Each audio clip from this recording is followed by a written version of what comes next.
Well, are you ready for today's message? All right, good, me too.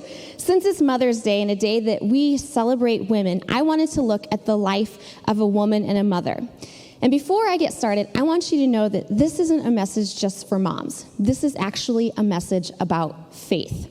So don't tune me out and think this doesn't apply to me, because God can take one message, one word, one thought, and apply it to every circumstance in the room. You know, there are so many great examples of women and moms in the Bible, but I want to talk to you about a woman that you may not be familiar with. You might not know her name, but you would know her children. And that's kind of how motherhood is, right? Moms can feel overlooked, we can feel unseen, and sometimes like we lost our identity. I don't know how many times in my motherhood journey I've been referred to as, oh, you're Reese's mom, or Oliver's mom, or Grant's mom, or Pippa's mom. People may not know my name, but they know my children. That's why I always tell my children not to act a fool when we're in public. But what a gift that we've been given, that more than knowing our name, we get to live and leave a legacy within our children that identifies us. This mom that we're going to learn from today lived in a time of poverty, injustice, slavery, and yet she had faith for her family. Her name is Jochebed, and she was the mother of Aaron, Miriam, and Moses. And while we don't know a lot about Jochebed's life, we can learn about her as we look at her children. So we're going to be in Exodus chapter 2. If you have your Bibles with you, you can turn there. If you don't, that's okay. We're going to put the words on the screen. But to catch you up on what's happening here, there's this guy named Pharaoh. And he was an Egyptian, and he started to get a little bit uneasy that the Israelites, or the people of God, that they were growing in numbers. He realized God kept multiplying and blessing his people as he does. And Pharaoh started to get scared, so he made an order that all Hebrew baby boys must be taken from their mom and thrown into the crocodile-infested Nile River. So let's pick up in Exodus 2, starting in verse 1. It says, "About this time, a man and woman from the tribe of Levi got married. The woman became pregnant and gave birth to a son. She saw that he was a special baby and kept him hidden for 3 months. But when she could no longer hide him, she got a basket made of papyrus reeds and waterproofed it with tar and pitch. She put the baby in the basket and laid it among the reeds along the bank of the Nile River. The baby's sister then stood at a distance, watching to see what would happen to him. Soon, Pharaoh's daughter came down to bathe in the river, and her attendants walked along the riverbank. When the princess saw the basket among the reeds, she sent her maid to get it for her. When the princess opened it, she saw the baby. The little boy was crying, and she felt sorry for him. 'This must be one of the Hebrew children,' she said. Then the baby's sister approached the princess. 'Should I go and find you one of the Hebrew women to nurse this baby for you?' she asked. 'Yes, do,' the princess replied. So the girl went and called the baby's mother. 'Take this baby and nurse him for me,' the princess told the baby's mother. 'I will pay you for your help.' So the woman took her baby home and nursed him. Later, when the boy was older, the mother brought him back to Pharaoh's daughter, who adopted him as her own son. The princess named him Moses, for she explained, 'I lifted him out of the water.'" Now, when I have read this passage, I've always looked at it through the lens of Moses. This is the story of his birth and God's hand of protection on him. But the reason that Moses has a story is because of the faith of his mother. If it weren't for the faith of his mother first, I wonder what Moses' story would have been like. You see, Jochebed isn't an inspiration because she's Moses' mom, but she's a hero of the faith because she went first. And because of that, I'm calling today's message, All Go First. I'd like to pray one more time as we get started. God, thank you so much for this day. Thank you for your word. I ask that you would help me to communicate it just the way that you helped me to develop it. Let it touch hearts. We're open and we're ready. In Jesus' name, amen.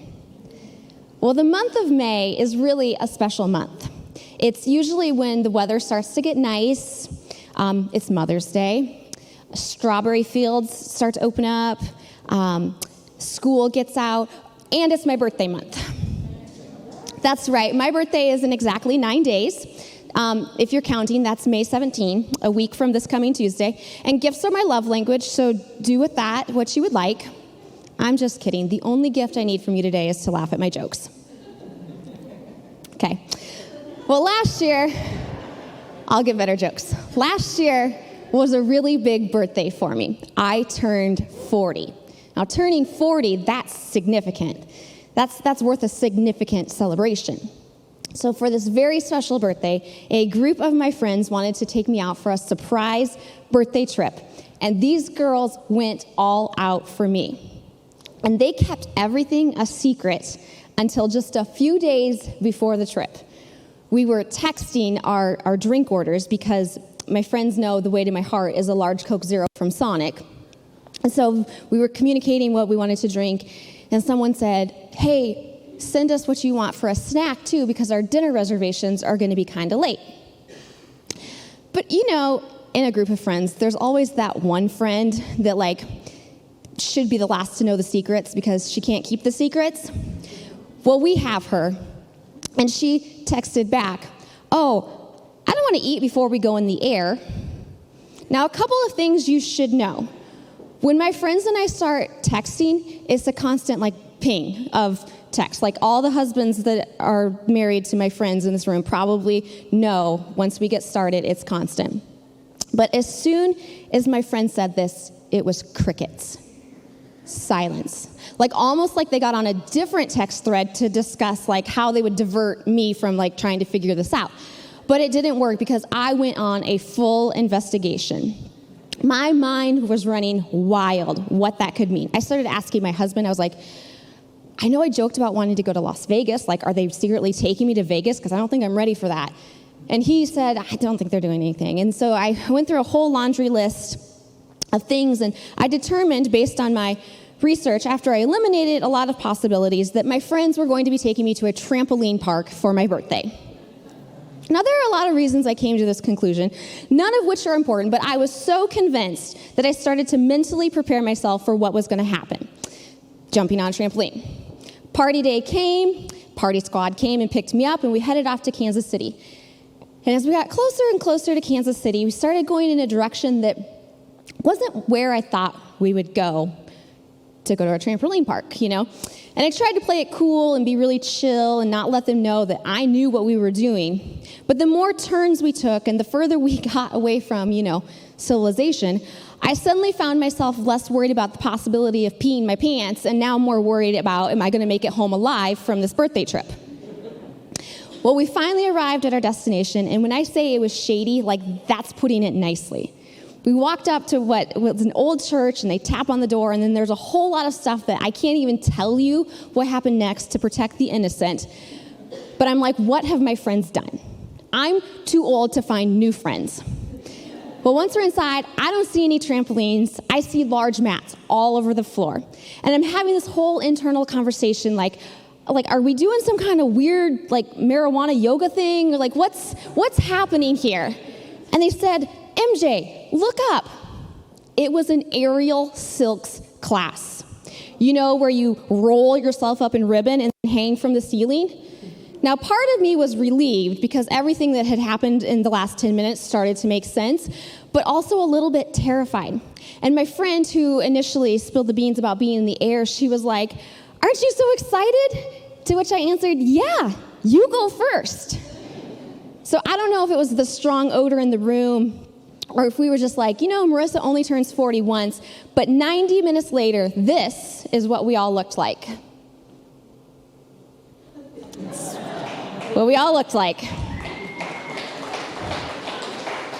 was the most unexpected situation, and I never would have done it if someone hadn't said, I'll go first. I'll show you the way. There are situations and times in life where we are going to be unsure. We're going to think, I don't know that I can do this. This is heavy. This is hard. I don't know that I want to do this. And we'll need the faith of others to carry us through. That's why who you surround yourself with matters. But if all you do in life is rely on the faith of others, what's going to happen when they don't have the amount of faith you need, or when they can't be there for you? We have to have our own relationship with Christ. We have to know him for ourselves and learn to lean into him. I think the thing that stops us the most is the uncertainty of not knowing what's going to happen. Blindly going into things is not comfortable. I don't know about you, but I like plan B, C, D, and E, as well as plan F, which is faith.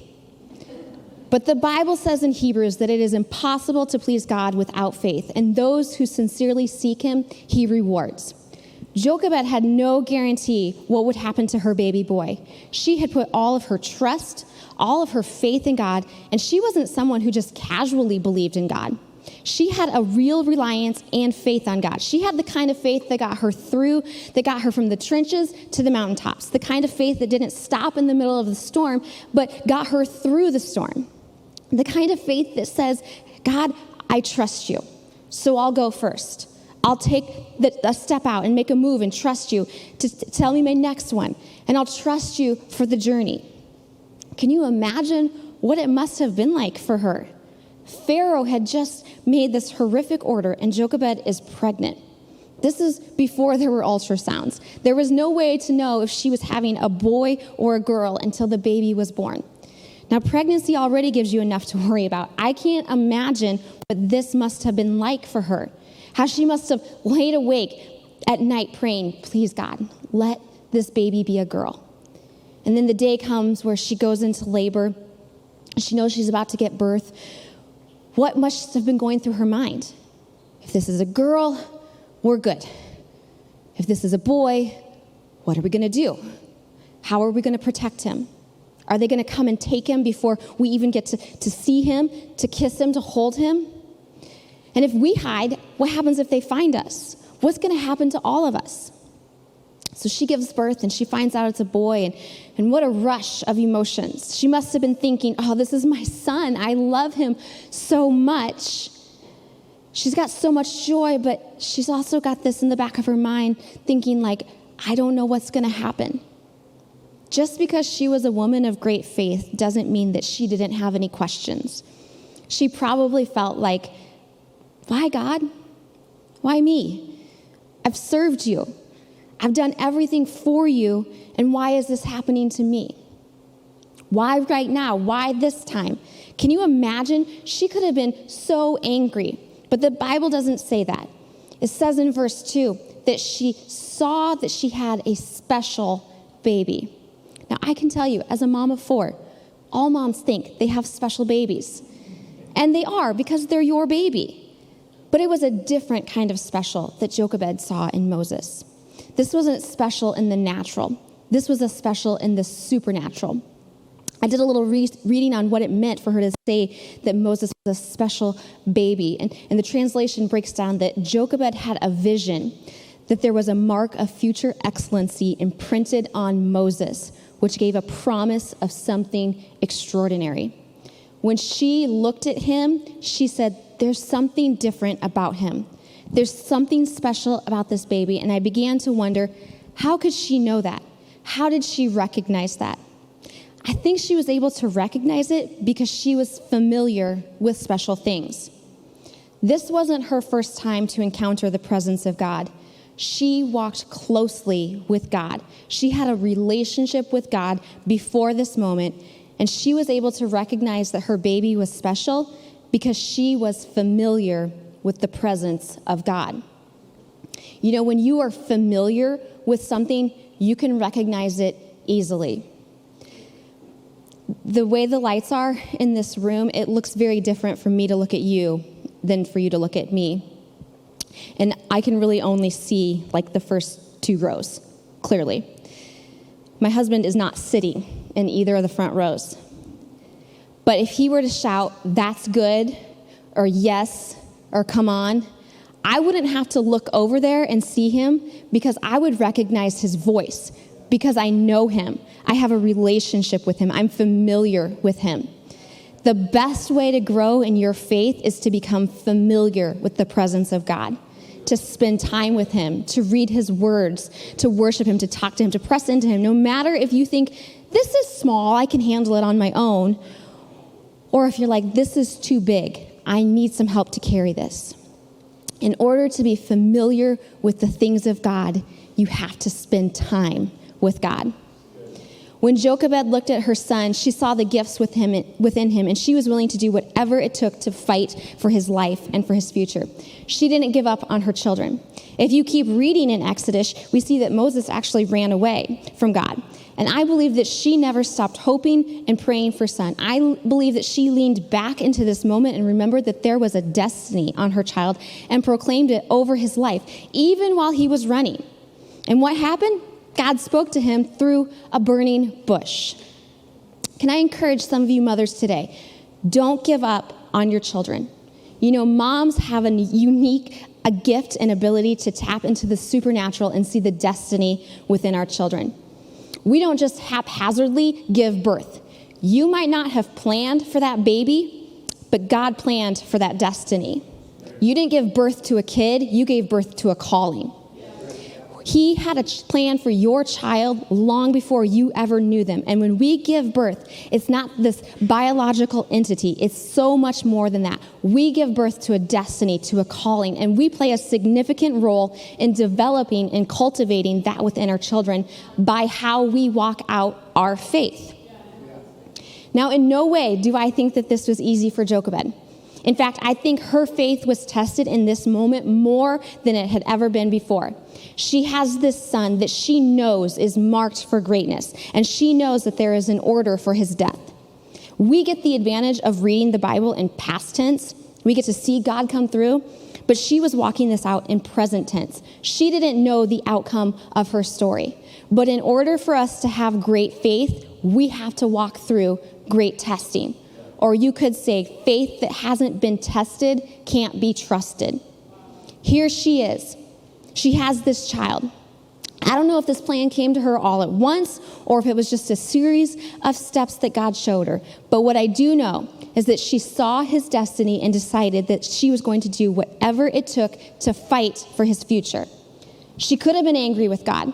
We can all agree that this was a pretty crappy situation. If I were Jochebed, I think that my first response would have been anger. I think I would have wanted to quit, to whine, to complain. But Jochebed didn't do that. She determined that God's here and I'm standing. I'm not moving my ground. I'm going to fight for his life. She was determined to fight for the things of God in her children. This isn't a message just for mothers. This is a message for leaders. And we all lead something. And as a leader, as a person, there are times where we have to make a mark in the sand and take our stand. Because there's a real enemy out there whose only mission is to kill, steal, and destroy. The Bible says he's prowling around like a lion looking for someone to devour. And he's sneaky. He doesn't just come at you all at once. That's why we have to be built up in our faith so that when he comes, we can rise up and fight instead of sitting on the sidelines and being silent. Ephesians 6 says to put on the whole armor of God so that we'll be able to stand firm against the strategies of the devil. Why would God give us armor if we were just going to sit comfortably on our Christian couches and never do anything? God has given us armor so that when the battle comes, we can enlist. I believe that God is saying to some of us today, you need to arise. You need to pick up your sword and your shield of faith and begin to fight. You need to begin to fight for your family, fight for your future, fight for your children, fight for your co-workers. Do you know you can be Jochebed in someone else's life? You can begin to see the destiny within people. Sure, in the natural, they may not be behaving right, but you have the ability to look in the supernatural and see the destiny within them and to start calling those things out and to start speaking life into them.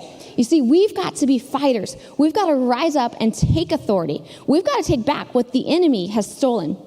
I don't know about you, but I'm tired of taking blow by blow by blow from the enemy.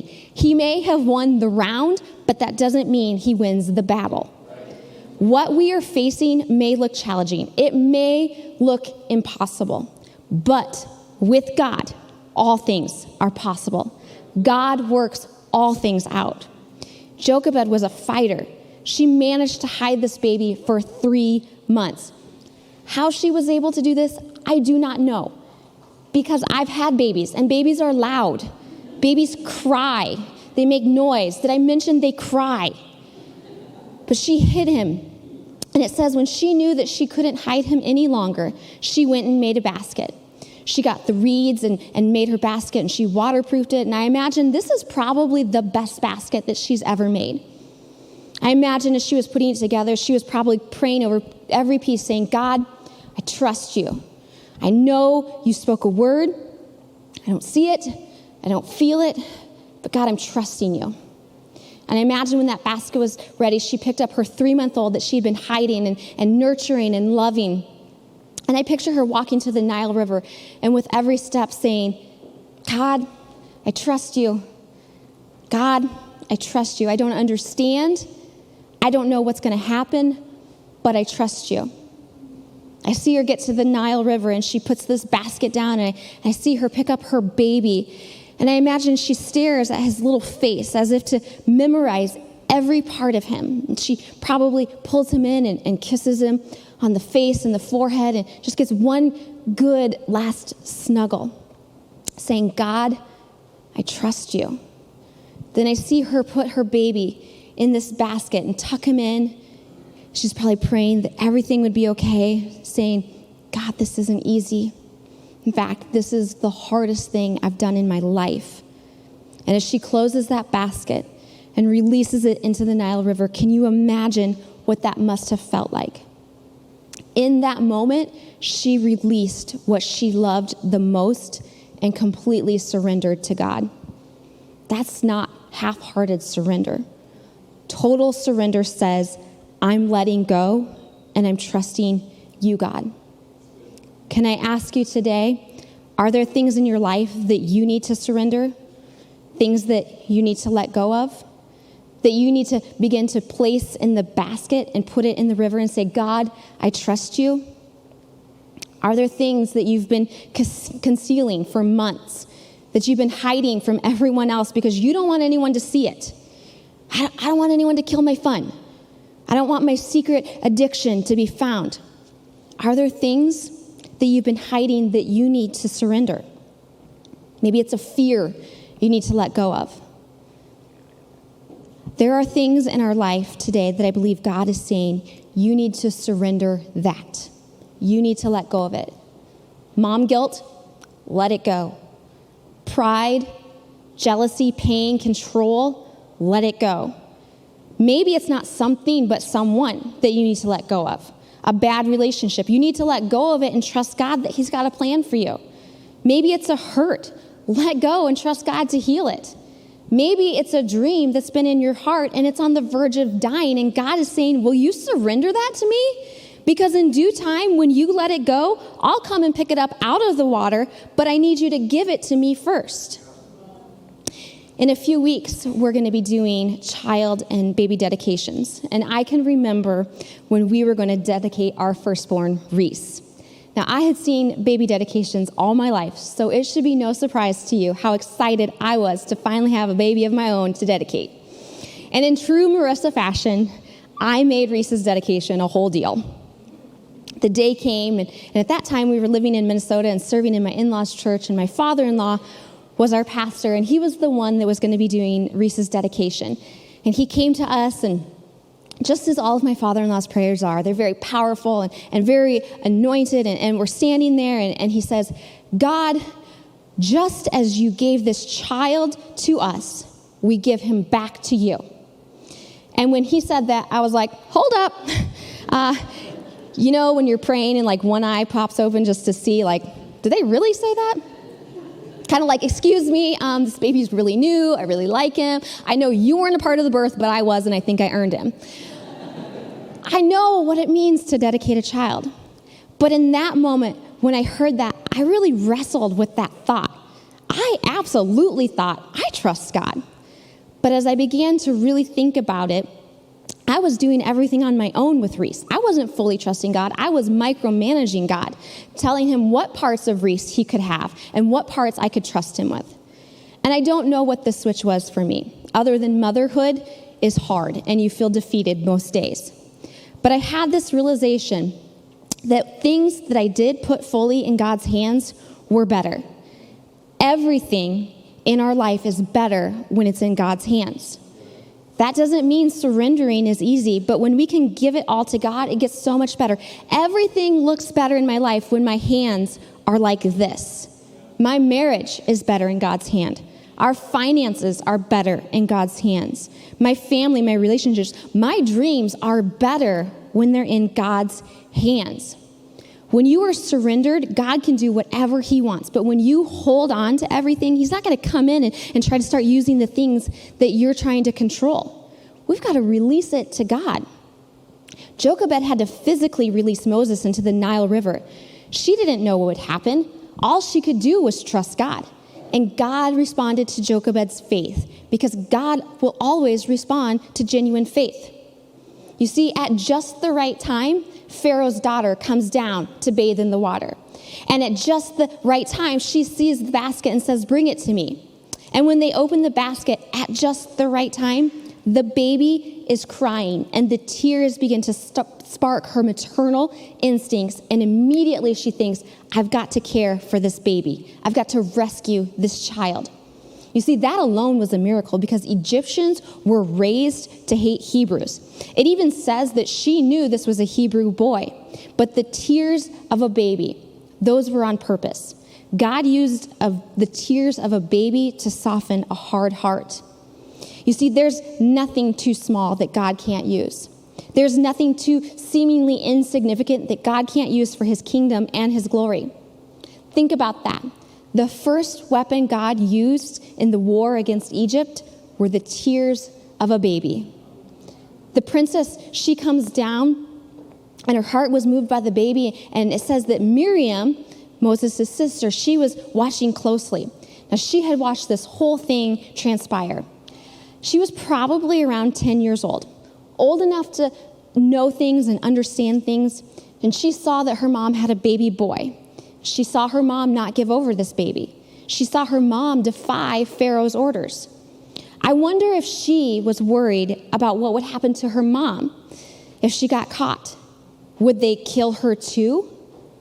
This whole time, Miriam is watching her mom lead in faith. She sees her make the basket.